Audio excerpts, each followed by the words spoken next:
হরে কৃষ্ণ। পবিত্র রূপণী একাদশী ব্রত কবে পালন করতে হবে? 23শে আগস্ট 2026 নাকি 24শে আগস্ট? এটি হচ্ছে শ্রাবণ মাসের শুক্লপক্ষের একাদশী ব্রত। শাস্ত্র সিদ্ধান্ত অনুযায়ী পবিত্র রূপণী একাদশী ব্রত শ্রাবণ মাসের শুক্লপক্ষের একাদশী ব্রত ভারত বাংলাদেশে পালন করতে হবে 24শে আগস্ট 2026। কারণ এক্ষেত্রে মহা দ্বাদশী যুক্ত হচ্ছে, বেঞ্জুলি মহা দ্বাদশী যুক্ত হচ্ছে।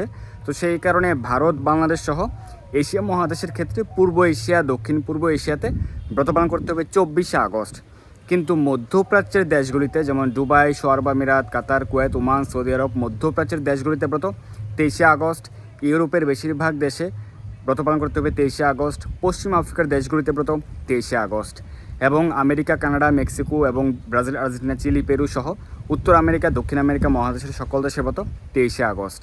কিন্তু যারা ভারতে রয়েছেন, ভারত সহ বাংলাদেশ, নেপাল, ভুটান, শ্রীলঙ্কা এবং পূর্ব এশিয়ার দেশগুলিতে ব্রত পালন করতে হবে 24শে আগস্ট। অর্থাৎ ভারত বাংলাদেশে 24 তারিখ ব্রত, সঠিক সিদ্ধান্ত অনুযায়ী, শাস্ত্র সিদ্ধান্ত অনুযায়ী। কারণ শাস্ত্রে ব্রহ্ম বৈবর্ত পুরাণে 8টি মহাদ্বাদশীর উল্লেখ রয়েছে। এই 8টি মহাদ্বাদশীর মধ্যে কোনো একটি মহাদ্বাদশীর শর্ত পূরণ হলে সেই ক্ষেত্রে দ্বাদশীতেই একাদশী ব্রতটি পালন করতে হবে। এবং পদ্মপুরাণেও সেটি উল্লেখ রয়েছে। এই একাদশীর ক্ষেত্রে বেঞ্জুলি মহাদ্বাদশী যুক্ত হচ্ছে। বেঞ্জুলি মহাদ্বাদশী কি? যদি কখনও কোনো দিন একাদশী তিথি ব্রাহ্মমুহূর্ত থেকে শুরু হয়ে সম্পূর্ণ হয়, পরদিন দ্বাদশী তিথি সম্পূর্ণ হয়ে এরপর দিন ত্রয়োদশীর দিনেও যদি সূর্যোদয়ের পরও আরও কিছু সময় দ্বাদশী তিথি থাকে, দ্বাদশী তিথি বর্জিত হয়, সেই ক্ষেত্রে এটি হচ্ছে বেঞ্জুলি মহাদ্বাদশী। এই ক্ষেত্রে ত্রয়োদশীতে পালন করা যায় না, দ্বাদশীতে পালন করতে হয়। কিন্তু মহাদ্বাদশীতে উপবাস পালন করতে হবে, কারণ দ্বাদশী তো বর্জিত হচ্ছে। তো ভারত বাংলাদেশের ক্ষেত্রে এই একাদশীর সাপেক্ষে বেঞ্জুলি মহাদ্বাদশী যুক্ত হচ্ছে। তো সেই কারণে 24শে আগস্ট ব্রত পালন করতে হবে এই বেঞ্জুলি মহাদ্বাদশী যুক্তা পবিত্র রূপণী একাদশী ব্রত। কিন্তু ভারত বাংলাদেশের ক্ষেত্রেও ভগবানের যে ঝুলন যাত্রা রয়েছে সেটি কিন্তু 23 তারিখ থেকে শুরু হচ্ছে। 23 তারিখ থেকে 6 দিন ব্যাপী পূর্ণিমা পর্যন্ত, শ্রাবণ মাসের পূর্ণিমা পর্যন্ত 23, 24, 25, 26, 27, 28 6 দিন থাকছে এই ঝুলন যাত্রা মহোৎসব। আপনারা শ্রীরাম, মায়াপুর, বৃন্দাবন যে কোনো ইস্কন মন্দিরে যুক্ত হতে পারেন, ভগবানের ঝুলন যাত্রা মহোৎসব দর্শন করতে পারেন। বিকেলে সন্ধ্যায় থাকছে। তো আপনারা এই পবিত্র রূপণী একাদশী ব্রত সঠিকভাবে সঠিক দিনে পালন করুন। অত্যন্ত মাহাত্ম্যপূর্ণ। এবং একাদশী ব্রতের আগের দিন রাত 11টা, 11:30টার মধ্যে অন্নপ্রসাদ বা রুটি প্রসাদ গ্রহণ করে নেবেন এবং দন্ত মার্জন করে নেবেন। একাদশীতে সকল প্রকার অবিশ্বাস বর্জন করতে হবে। তো একাদশীতে যাদের পক্ষে নির্জল উপবাস পালন করা সম্ভব সেটি সর্বোত্তম। যদি সম্ভব না হয় আপনারা ফলমূল আদি গ্রহণ করে প্রতিটি একাদশী ব্রত পালন করতে পারেন। ফল, জল, দুধ, কাজু বাদাম, কাঠবাদাম, আলু সেদ্ধ, মিষ্টি আলু সেদ্ধ, সাবুদানা ফ্রাই, সাবুদানার পায়েস, আলুর চিপস প্রভৃতি গ্রহণ করে একাদশী ব্রত পালন করতে পারবেন। তবে একাদশীর সবজি, একাদশীর পায়েস রান্নার ক্ষেত্রে অবশ্যই বিশুদ্ধ ঘি বা বিশুদ্ধ সূর্যমুখী তেল ব্যবহার করতে হবে।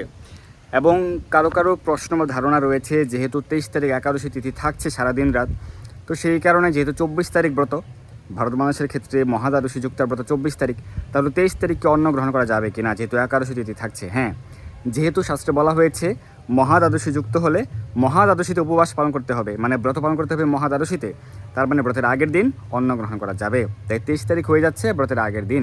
তাই 23 তারিখে ভারত বাংলাদেশে 23 তারিখ অন্ন গ্রহণ করা যাবে। 24 তারিখ একাদশীর ব্রতের যে উপবাস সেটি পালন করতে হবে।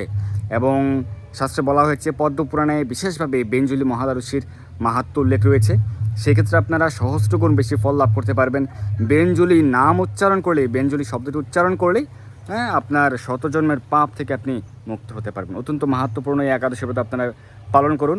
একাদশীতে আপনারা প্রাতঃস্নান করতে পারেন, মঙ্গলারতি করতে পারেন, বেশি বেশি হরিনাম জপ করবেন, হরিনাম কীর্তন করবেন, শাস্ত্র অধ্যয়ন করবেন, ভগবানের চরণকর্মে তুলসীপত্র পুষ্প অর্পণ করবেন, তুলসীতে জলদান, তুলসী পরিক্রমা আদি করবেন। একাদশী সহ রবিবার সহ প্রতিদিনই তুলসীতে জলদান করা যায়।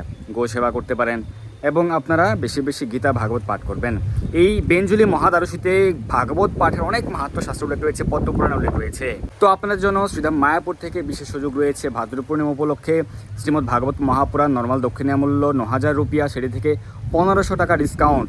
আর স্পেশাল সুযোগ রয়েছে, বিশেষ অফার মাত্র 7,500 টাকা, 1500 টাকা ছাড়ে মাত্র 7,500 টাকা। শ্রীমদ্ ভাগবত মহাপুরাণ 18টি খণ্ডে ফুল বক্স পুরো সেট। এখানেই শেষ নয়, 23 কিলো ওয়েটের কুরিয়ার চার্জ ফ্রি। সমগ্র ভারতে all India courier charge free, আপনার বাড়িতে পৌঁছে যাবে, ফ্রি হোম ডেলিভারি।